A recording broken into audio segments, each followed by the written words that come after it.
Are you in the frame? Oh yeah, there you are. Great. Yeah. Hey, Stan. Hey, Peter. How are you? I'm great. How are you? I'm doing okay. Gosh, so many of our agents have been asking us what we think the market's like right now. Yeah. I think everyone's What do you think questioning. the market's like? I think it's a tale of two cities. I don't It know about certainly you. is. It certainly is. Yeah. I think that certainly the high end is very strong. We've sold more high-end properties this year than last year. In fact, over twice as many. Yeah. Over twice as many houses over 5 million have sold this year than at the same time last year. Under that, what is in demand and is selling is a finished, done product that has great curb appeal and is in a good area. And if it has a great hook, that even makes it hotter. But we are seeing multiple offers for houses that are done and in great locations. And on the other hand, we are seeing houses that don't fall into that category sit and get reduced and reduced and reduced. In fact, I was speaking with an agent this morning.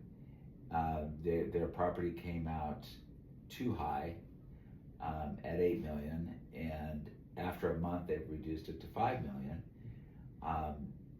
and which is good, but they should have started out at 5 million because now it's shop worn, it's reduced, it's marked down, and for a lot of buyers that's a turnoff, and it's also an indication that there may be a lot more room to negotiate in that price when they take that big of a hit. So I think that for a buyer who understands the market and understands that timing is everything. I mean, how many times have you seen the perfect house for the perfect buyer and they don't act on it and it sells immediately, and they say, well, why didn't you push me? Yeah. Push them, right? It's a risky business. Yeah, it is. Yeah. So pricing is really a big... Pricing is everything. Pricing is absolutely Can you everything. underprice?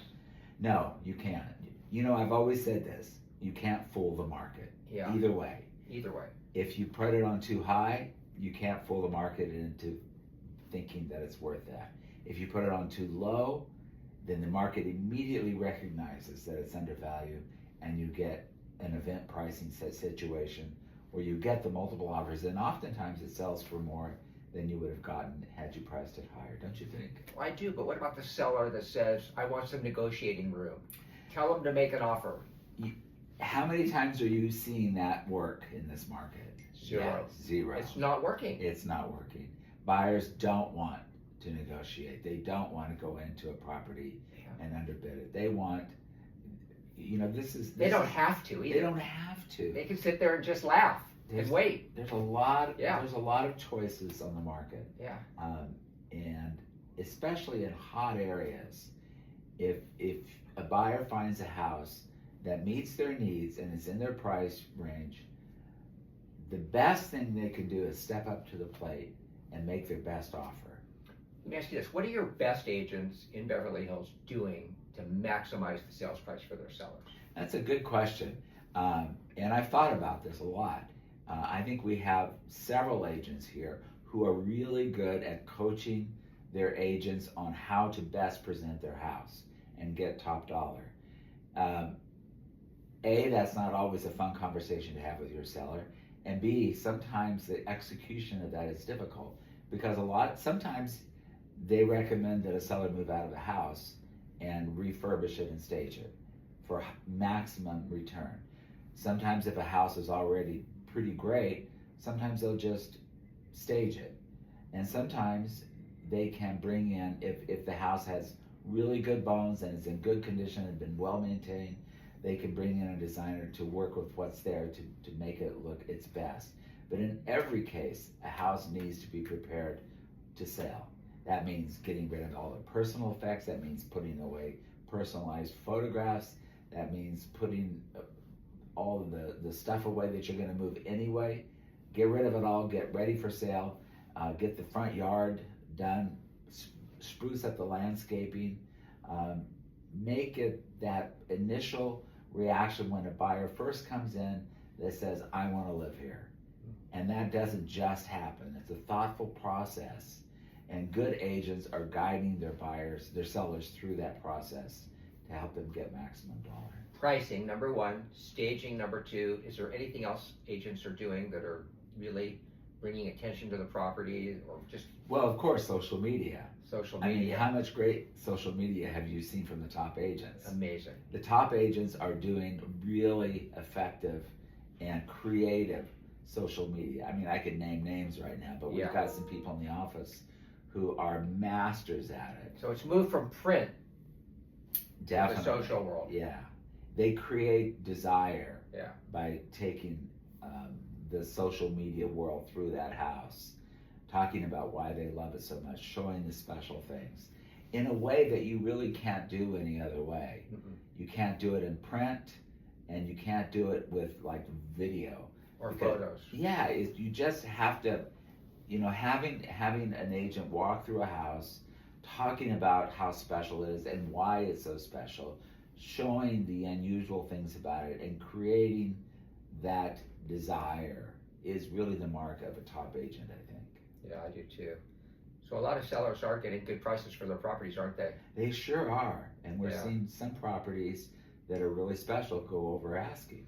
Yeah, what do you think about the next quarter? Do you think rates are going to come down? Do you see it very positive? optimistic. Optimistic? I'm not even so much concerned about rates as I am about the strength of the market. There's a lot of buyers out there who want to buy a house. Mm-hmm.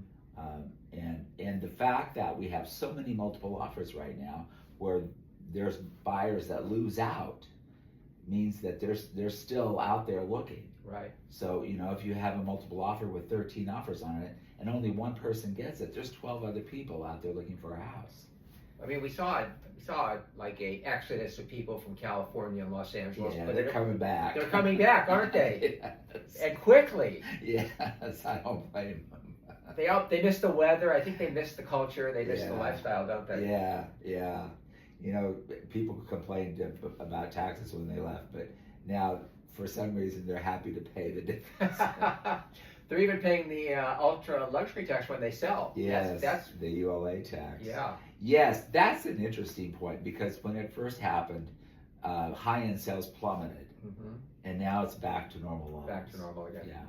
And when you consider, we consider that was an unusual tax for us. And because we hadn't had anything like that before, it was. But then if you prop it up against what other countries charge for the transfer of luxury property, it's right in line. And our property taxes are pretty low relative to the world, right? Absolutely. People don't talk about the property Absolutely. taxes in California, but they're really, really low. Yeah. Finally, why do you love LA? Oh my God, how long do you have? I mean, you love London too. I love London, but there's nothing like Los Angeles. You like cities to start with L, obviously. Yeah, right, that's it, yeah. LA is a very special place. It has a diversity of neighborhoods that I don't think is duplicated anywhere else. You can live however you want. You can be a bohemian in Laurel Canyon. You can be a hipster artist in Silver Lake. You can be elegant in Bel Air and have lunch at the Polo Lounge every day. It's however you want to live. LA accommodates you. Yeah. If you're a beach person, we've got beaches that are right there at our doorstep. It's the best lifestyle you can have with the best weather. So, that's why I love LA. Don't mess with the bear. Don't mess with the bear. Thank you, Peter.